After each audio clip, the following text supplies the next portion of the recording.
Hey there, Undertow. If you didn't happen to catch my recent reviews on Overboard, then let me fill you in. I thought it would be awesome if myself and a few others here at CGR brought you a week filled with different horror and zombie games due to the release of Dead Island.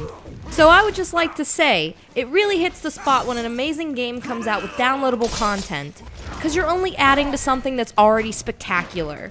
Mortal Kombat has always been on top as far as gore goes, so I felt it only appropriate to mention the new content available for it.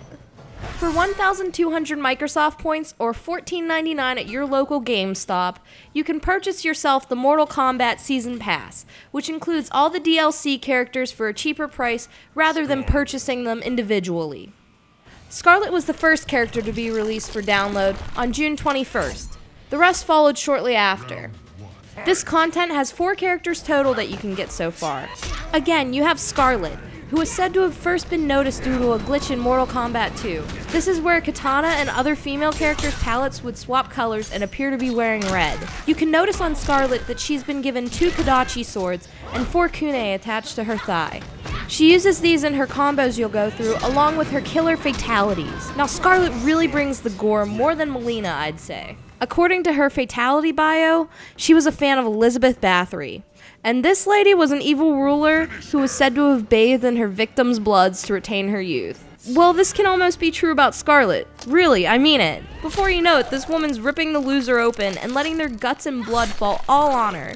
Just a more modern way of doing it, really. Forget bloodbath, she's taking a shower in it. Now, the next 2 characters to come out were Kenchi the Blind Swordsman and Rain. Can I just say that Rain is my new favorite? He's a similar character as far as his dress to that of Scorpion and Sub-Zero, but his specialty, obviously, deals with water. He really does some of the most entertaining moves, from squirting water out of his hand at the opponent to using his powers to summon lightning. Now, his first fatality has become my new favorite in the whole game. Rain uses his abilities to form a water bubble on the opponent's head, and it swells up where they can't even breathe. But all of a sudden, when you think that there's nothing left and that they're gonna suffocate, he sucks the water inside their body and causes them to get massive and blow up. And I really feel that's the most entertaining fatality I've seen yet to date. Yet again, we cannot forget about Kenchi. I find Kenchi to actually be a little bit boring to play as sometimes, but other times when I'm on a roll with him, I find him very interesting because he uses his mind powers to beat the living crap out of the enemy.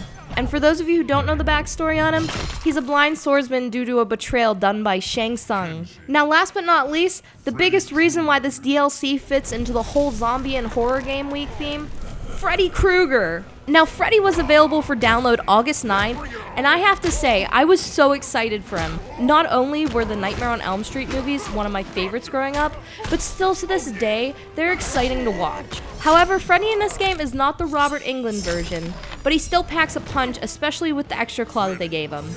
As a game design student myself, animation can be very tedious and time-consuming.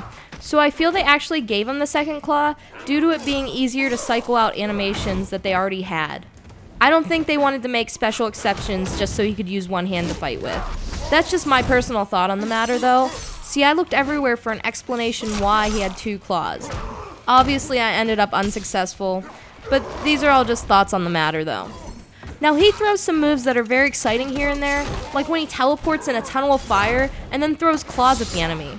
Yet when he grabs you, he even gives a little shh, which I feel gives it a bit of a creepy in-your-dreams experience like he would do in the movies. But his fatalities, both of them, fantastic. You can either use your first one to drag your enemies down and kill them and have their blood fly in the air, which I actually feel is very iconic. Or you can send them right into Freddy's worst nightmare, a furnace. No matter which one of the characters you choose to use if you get this DLC, you'll probably still end up rotating between all of them and your original faves from this game. I know I can't get enough of the characters. Thank you very much, Ed Boon, for another amazing addition to Mortal Kombat.